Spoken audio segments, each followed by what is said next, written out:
Gracias por estar con nosotros aquí en República H y bueno, hemos estado dando seguimiento a todo lo que se vive ya en el Estado de México porque pues sin duda esta carrera ya empezó y uno de los personajes que se escuchan y fuerte es justamente el senador Higinio Martínez que ya levantó la mano y bueno, pues esto ya empezó. Senador, gracias por estar con nosotros esta noche. No, Gracias. muchísimas gracias a ti por esta oportunidad y a todo tu auditorio. ¿Hay piso parejo en el Estado de México en esta contienda? Yo digo que sí, está por iniciar y no veo ningún bache en el camino todavía. Espero que haya piso parejo porque es lo que ha dicho pues, el propio presidente de este país. Ahora hay tres candidatos, hay más, ¿no? Que han alzado la mano, pero hay tres que forman parte de este grupo, que también es sin duda uno de los más fuertes, sobre todo cuando hablamos en el Estado de México, que es el grupo Texcoco. Estamos hablando de Horacio Duarte, de la maestra Delfina Gómez y de usted. Tres personajes que además se conocen muy bien. ¿Usted cree que haya favoritismos? No, habemos tres texcocanos que hoy están siendo considerados para eh, poder competir y entrar en el proyecto del 23. Yo no puedo hablar de candidaturas públicamente porque Sí, claro, no el estamos INE en no ese nos momento. permite. Pero estos tres texcocanos, incluyendo a un servidor, estamos siendo considerados, y yo diría que fuertemente, para encabezar el proyecto de Morena para el próximo año en el 23. No veo, no veo por ahora que haya un favoritismo hacia una y hacia los otros dos hombres que estamos.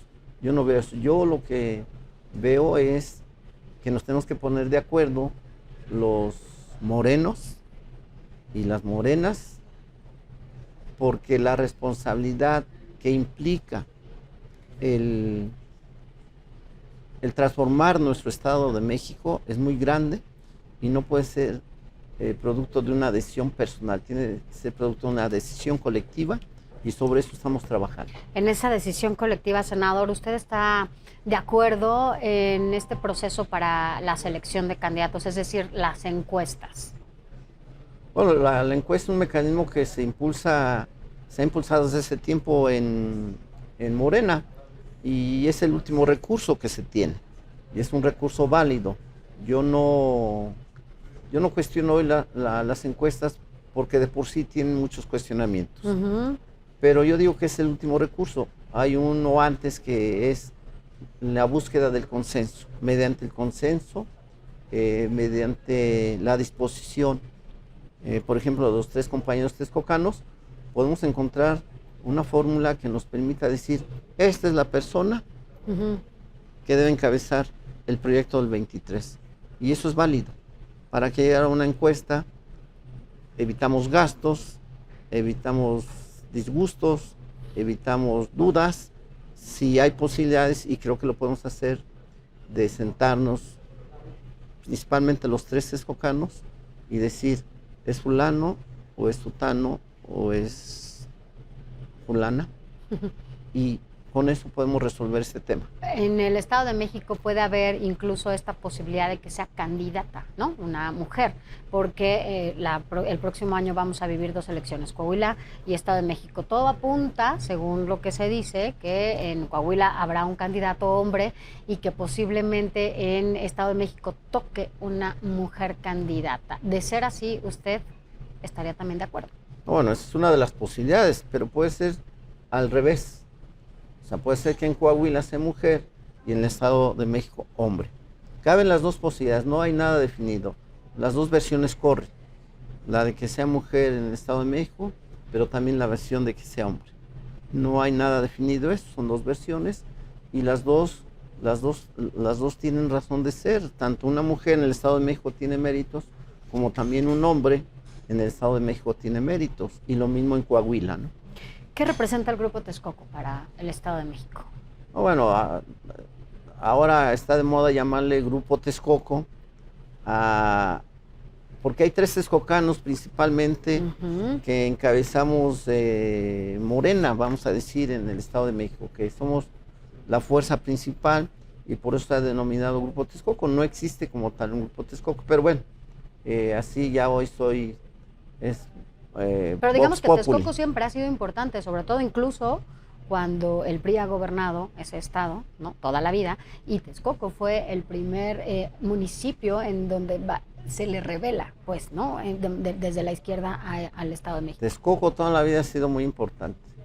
Desde los tiempos del rey Nezahualcóyotl, del Tlatoani Nezahualcóyotl, Texcoco es especial. ¿Qué puedo decir yo que soy de Texcoco? Pero es especial y ha dado siempre de qué dar.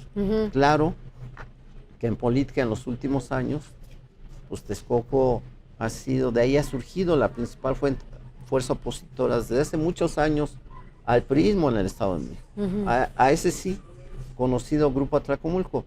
Por eso hoy se habla de esa fuerza, de ese grupo, porque hemos dado resultados no solo en Texcoco, en todo el Estado de México, y ahora esas tres figuras que se hablan, por llamarle así, pues son personajes de la política nacional. Uno es director de aduanas, otro es secretario de Educación y otro es senador de la República. Entonces, por eso Texcoco ha dado mucho al movimiento de cambio, de transformación de este país y del Estado de México. Eso sí es cierto. ¿Y en cuestión electoral? En cuestión electoral, pues Texcoco simplemente, cuando nosotros éramos parte del PRD, y ahora Morena, pues llevamos alrededor de 27 años gobernando Texcoco. Entonces, creo que no hay otro ejemplo en todo el país como este, que primero como PRD, luego como Morena, y algo hemos de haber hecho bueno para que la gente en Texcoco siga votando por nosotros. En mi caso, yo he sido 2 veces alcalde, por ejemplo, ¿no? ¿Qué representa la alianza PRI-PAN-PRD en este momento tan coyuntural y en donde hay tanto, bueno, estamos viendo elecciones cada año en donde están pasando las cosas de otra manera? En este momento para el Estado de México, ¿qué representa?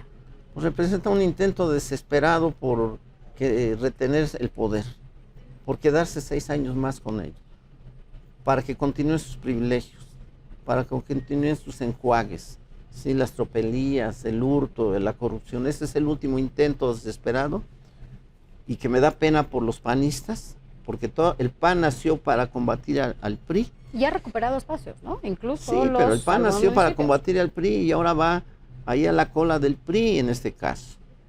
Y eso hablo de los dirigentes. Pero bueno, es un intento desesperado por parar la ola morenista que ya se extendió a lo largo y ancho del país, que hoy gobernamos 22 estados y que el próximo año vamos a gobernar el Estado de México sin lugar a duda por una cuestión, no por Morena ni siquiera, porque hay una necesidad de cambio de la gente que quiere en el Estado de México. Pregúntale a la gente de Naucalpan, de Chimalhuacán, de Chalco, de Catepec, si está contenta con la situación. Hay una necesidad, hay una urgencia de cambio, y es por eso que el próximo año ese intento desesperado del PRI y el PAN pues no va a funcionar. Hay un reto importante en el Estado de México. En las elecciones que acabamos de ver, no votó más del 50% del electorado en cada uno de los estados.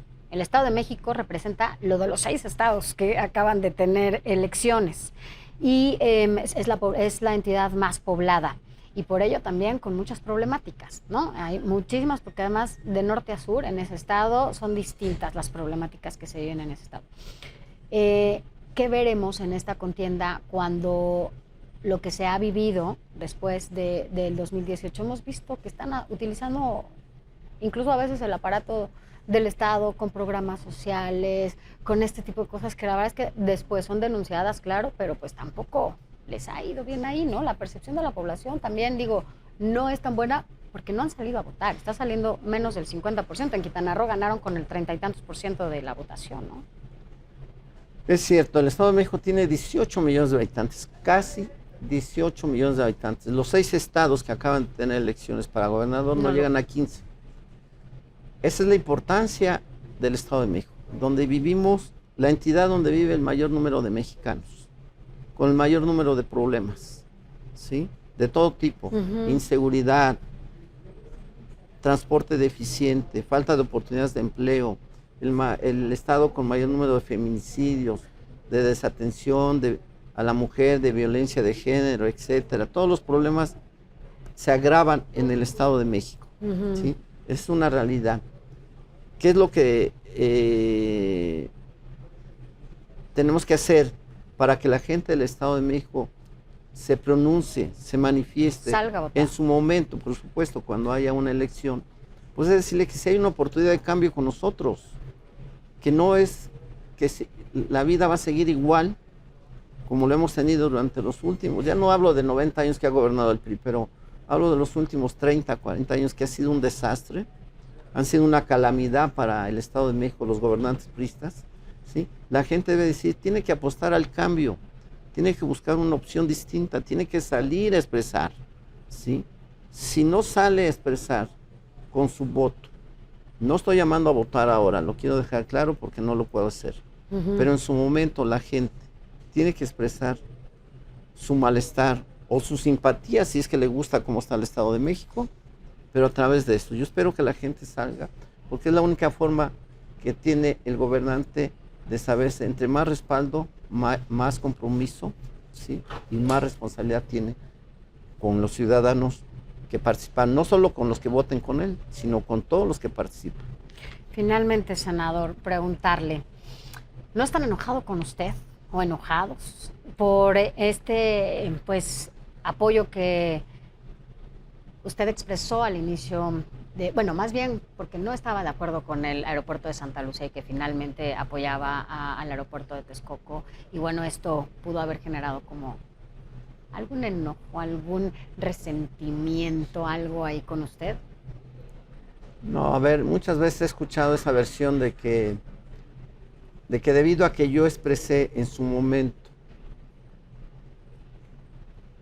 que era conveniente que el aeropuerto de Texcoco se continuara y que expresé públicamente mi posición, y la expresé públicamente porque en mi condición de texcocano, en mi condición que en ese momento yo había dejado de ser alcalde y conocía y sabía de la opinión de la mayoría de la gente, no solo de Texcoco, sino de la región, y la gente quería eso, pero solo expresé mi posición como texcocano y como senador de la República, como representante de los mexicanos, que el aeropuerto de Texcoco debería seguir.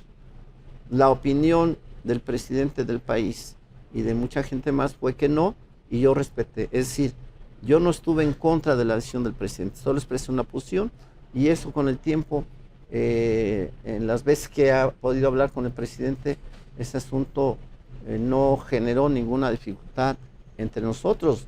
Yo tengo una relación de 27 años con el presidente de este país, donde hemos hecho una excelente relación, y lo he dicho, en esos 27 años creo que me gané el derecho de expresar una opinión tal vez discordante, pero es eso, pero nunca he estado, ni estuve, las diferencias, ¿no? ni estuve en contra de la decisión del presidente. Él tiene sus mejores razones, mejor visión, y decidió cancelar Texcoco y hacer un nuevo aeropuerto. Ya lo terminó, que esperemos dé resultado.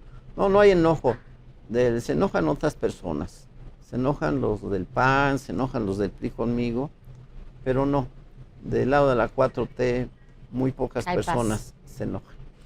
Senador, muchas gracias por haber estado con nosotros esta noche aquí en República H, y bueno, pues seguramente lo vamos a ver en acción ya, porque esto ya arrancó y el 20 de julio sabremos finalmente quién es el aspirante, ¿no? Estamos de acuerdo incluso a los tiempos que dijo el presidente del partido, ¿no?